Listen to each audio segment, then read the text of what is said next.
लो माताएं बहनें हैं, अब सुबह उठे, अब बच्चे को स्कूल जाना है, पति को ऑफिस जाना है या नौकरी करना है, अब वो पूजा विस्तार में बैठी है, उनका टिफिन नहीं तैयार है, ये गलत है। पहले टिफिन तैयार करो, उनको खवाओ पियाओ, उनको भेजो, फिर पर्दा हटाओ, जब सब चले गए अब पूजा करो। गृहस्थी में पूजा के लिए समय का विभाजन देखना है कि हमारे परिवार का कर्तव्य पहले पूरा होना चाहिए। अब बच्चा स्कूल में भूखा रहे और इधर ठाकुर जी को भोग लगा रही हो, पति ऑफिस में भूखा रहे इधर ठाकुर जी को भोग लगा रही, ये नहीं। उनके लिए टिफिन पहले तैयार करो और फिर ठाकुर जी को भोग लगाओ, फिर ठाकुर जी को अपनी दिनचर्या और सेवा पूजा करो गृहस्थी में। क्योंकि पति में ठाकुर जी, पुत्र में ठाकुर जी, ऐसी भावना हमें करनी। हमारे पुत्र में भी तो भगवान ही पाते हैं। सबके उदर का जो भगवान अन्न पचाते हैं तो स्वयं भगवान पचाते हैं। अहम वैश्वानरो भूत्वा प्राणी नाम देहमाश्रिता, मैं समस्त देहधारियों के उदर में। माताओं बहनों को चाहिए दूर से सत्संग सुनो, अपनी कुटिया में भजन करो, किसी संत को ना नजदीक अपनी कुटिया में बुलाओ ना तुम नजदीक जाओ, और व्यभिचार दोष से बचो और दूसरों को भी बचाओ। अगर गंदे आचरण कोई करता है वो संत नहीं हो सकता। गंदे आचरण, चूक होना अलग बात होती है, चलते चलते फिसल गए फिर संभाल लिया, लेकिन हम उसी का अपना वासनाओं का खेल बना ले, ये ठीक नहीं। इसलिए बहुत संभल कर तन मन प्राण समर्पण का मतलब समझ लो, कहीं गलत मार्ग में न चले जाना। इसीलिए हम इशारे से बताया कि तन समर्पण का मतलब कहीं भोग न समझ लिया जाए, ये ऐसा नहीं है। तन समर्पण का मतलब है, प्राण समर्पण का मतलब कि कोई भी कष्ट में है तो अपने प्राणों की बाजी लगाकर उस कष्ट को दूर करने की चेष्टा करे। ये भोगों का विषय नहीं है, ये योग का विषय है। भोग नहीं, भोग के त्याग से योग होता है। तो कुछ लोग जो अपनी वासनाओं को नहीं ठीक कर पाए हैं, वो लोग वासनाओं का खेल खेलते हैं, बोलते हैं यही भक्ति है, यही साधना है। जी, यदि कोई इंसान पाठ पूजा बहुत करता है परंतु दूसरों का दिल दुखाता है और दूसरा इंसान पाठ पूजा नहीं करता, दोनों अलग अलग हैं। एक पाठ पूजा करता है लेकिन दूसरे का दिल दुखाता है, तो पाठ पूजा सच्चिदानंद की है, उसका नाश नहीं होगा, लेकिन दिल दुखाने का उसे दंड मिलेगा। लेकिन जो किसी का दिल नहीं दुखाता पर पाठ पूजा नहीं करता, तो जीवन तो व्यर्थ ही जा रहा है ना। जीवन सच्चिदानंद से थोड़ी जुड़ गया, व्यर्थ समय नष्ट कर रहा है। हमारा जीवन भगवान का स्मरण, भगवत लीला कथा श्रवण, परोपकार और सत तीर्थयाटन, इनके द्वारा हम अपने शरीर को पवित्र करें, मन को पवित्र करें, परमात्मा चिंतन करें, इसके लिए मिला है। आप भजन नहीं करते लेकिन किसी का दिल नहीं दुखाते, तो जीवन तो व्यर्थ ही जा रहा है ना। जीवन कोई सार्थक थोड़ी हो रहा है। हाँ, आप गलत नहीं कर रहे हैं लेकिन आप सही भी तो नहीं कर रहे। सही क्या है? मनुष्य जन्म का लक्ष्य भगवत प्राप्ति। वो आत्महत्यारा है जो मानव शरीर प्राप्त करके उन्नति नहीं करता। संसार में सब छल कपट भरा हुआ है, कोई अपना नहीं है। बहुत अच्छे से महाराज जी समझ आ रहा है और आ भी गया है। सब जानने के बाद उन्हीं के साथ जीवन रहना पड़े तो कैसे रहे महाराज जी? सब जानने के बाद अगर सब कोई छोड़ भी दे तो आप उनको नहीं छोड़ सकते, यही मोह है। आप देख लो करके, वो आपको घर से बाहर कर दे तो भी आप उन्हीं से प्यार करना चाहेंगे जो आपको गाली दे रहे हैं, जो आपके साथ छल कर रहे हैं, जो आपके साथ कपट कर रहे हैं। ये प्रबल भगवान की माया ऐसी है कि जो जानते हैं, हम जानते हैं वो हमारे साथ धोखा कर रहा है, जानते हो हमारे साथ छल कर रहा है, वो हमको प्यार नहीं कर रहा, फिर भी हमको उसी से प्यार करना पड़ेगा, ये माया है। मन हटा करके हम भगवान में नहीं लगा सकते, और भगवान में लगाए तो एक एक की चाल समझ में आ रही। कलयुग का प्रभाव, कपट, छल, ये सब चल रहा है, लेकिन हट नहीं सकते, वही जीना पड़ेगा, हट नहीं सकते। तो उनमें भगवत भाव करके जिया जाए। मेरे भगवान इस रूप में आए, मेरे भगवान है तो बच सकते हो, नहीं है बिल्कुल ड्रामा, बिल्कुल छल कपट, कोई प्यार नहीं करता। अपनी वासनाओं की आज भी भगवान अपने भक्तों की रक्षा करते हैं, भगवान संभालते।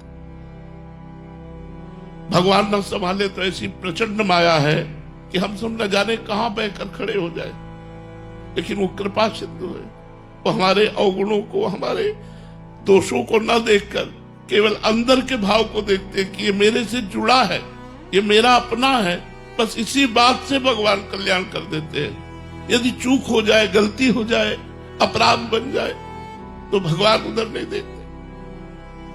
तो कोई भी विपत्ति, कोई भी शोक, हम धैर्य पूर्वक इंतजार करें भगवान की कृपा का। किसी अन्य का आश्रय न ले। अगर अन्य का आश्रय लेंगे तो धोखा हो जाएगा। केवल भगवान का आश्रय तो आपको चमत्कार दिखाई देगा। कि बड़ी से बड़ी समस्या को कैसे भगवान ने ऐसे ही फूंक में हटा दिया। बड़ी से बड़ी समस्या जो भारी विपत्ति जीवन को नष्ट कर। हाँ, खलनायकों के रोल किए हैं महाराज जी। ये दुर्योधन बने हैं, कंस बने हैं, रावण बने हैं महाराज जी। जी। आपका एक सवाल है कि कार्य के मिलने के बीच की यात्रा होती है कि नया रोल मिले, नया वो मिले, वो बड़ा कठिन हो जाता है, उसमें मन विचलित हो जाता है और भविष्य और बच्चों की चिंता से मन नकारात्मक नाम जप, अगर उस समय आप भगवान का नाम जप कीजिए जो खाली समय है, तो उससे आपको बहुत बल मिलेगा, क्योंकि विश्वात्मा भगवान ने बिना किसी के सहयोग के अकेले संपूर्ण सृष्टि प्रकट की और उसका पालन पोषण कर रही है। आपका तो एक बहुत छोटी सी मांग है, भगवान अनंत ब्रह्मांडों का भरण पोषण करते हैं, अनंत ब्रह्मांडों की उन्नति का। तो यदि हमारा चित्त भगवान से जुड़ा रहा तो हम सर्व संपन्न हो जाएंगे। बहुत मैं सुंदरकांड का पाठ करता हूँ, कहीं पर भी बहुत सुंदरकांड का पाठ करता हूँ, और मैंने जीवन में कभी मांसाहार या कोई नशे का सेवन नहीं किया। और मुझे लगता है कि आप हमेशा स्वस्थ रहें, क्योंकि आपने जो पूरे ब्रह्मचर्य गृहस्थी में रहना चाहिए कि नहीं। जैसे अगर बच्चे हो गए हैं तो उसके बाद दोनों की राजी होनी चाहिए, दोनों की सहमति होनी चाहिए कि पत्नी भी सहमति दे दे कि हम आजीवन ब्रह्मचर्य रहेंगे और आप भी आजीवन ब्रह्मचर्य रहिए, तो फिर ब्रह्मचर्य रह सकते हैं। यदि पत्नी राजी नहीं है तो आपका राजीपना होना ठीक नहीं है, क्योंकि वो व्यभिचार करेगा तो आप भी पतित हो जाएंगे। आपकी अर्धांगिनी उसका सहयोग देना आपका कर्तव्य बनता है। यदि वो कामना से पीड़ित हो रही तो हमें उसकी कामना का उपाय करना चाहिए। वहां हम फिर ब्रह्मचर्य का गीत न गावें, क्योंकि गृहस्थ धर्म है ना। अब मान लो आप न कामना न पूर्ति करे, फिर वो इधर उधर धर्म विरुद्ध आचरण करे, तो हमारा दाहिना हाथ धर्म में चले, बायां हाथ अधर्म में चले तो क्या है? अर्धांगिनी है, हमारे आधे शरीर का अधिकार उसको है, अर्धांगिनी कहा गया स्त्री को। अब मान लो आप गृहस्थ हो, अब आप सोचो कि मैं आजीवन ब्रह्मचर्य रहूंगा, तो ये निषेध है, ये नहीं सोचो। विरक्त के लिए आजीवन। संदीपनी जी अपने गुरुजी की सेवा में थे। एक दिन गुरुजी ने लीला की पागल बनने की, और बहुत दिनों तक उस लीला को चलाए रखा। अंजलि में मूत्र लेते और फेंक देते शिष्यों के ऊपर, थूक देते, ईंट मारते, पत्थर मारते, गालियां देते, सब उन्माद अवस्था वाले कार्य करते। महीना, 2 महीना, 4 महीना सब शिष्य भाग गए, केवल संदीपनी जी बचे। एक दिन शांत भाव में हुए और कहा, बेटा पता नहीं मुझे क्या हो गया था, भगवान की कृपा से शांत हुआ। और सब शिष्य कहाँ हैं? बोले गुरुदेव तो भाग गए। क्यों भाग गए? कुछ तो आपको पागल जानकर भाग गए और कुछ आपके द्वारा की हुई जो क्रिया है उसे देखकर भाग गए। आप मूत्र फेंकते थे, थूक फेंकते थे, ईंट फेंकते थे। बोले तुम्हारे ऊपर नहीं फेंका? फेंका गुरुदेव। तो तुम क्यों नहीं भगे? गुरुदेव यदि हम चले जाते तो आपको पवाता कौन, आपको स्नान कौन कराता? तो गुरुदेव मैं सब सहता हुआ आपकी आज्ञा में, आपकी सेवा में तत्पर रहा। उनके आंसू आ गए और कहा, बेटा मैं अपने तप से तो भगवान के धाम में जाऊंगा, लेकिन परम धामी भगवान तुम्हारे शिष्य से। आप शौचालय गए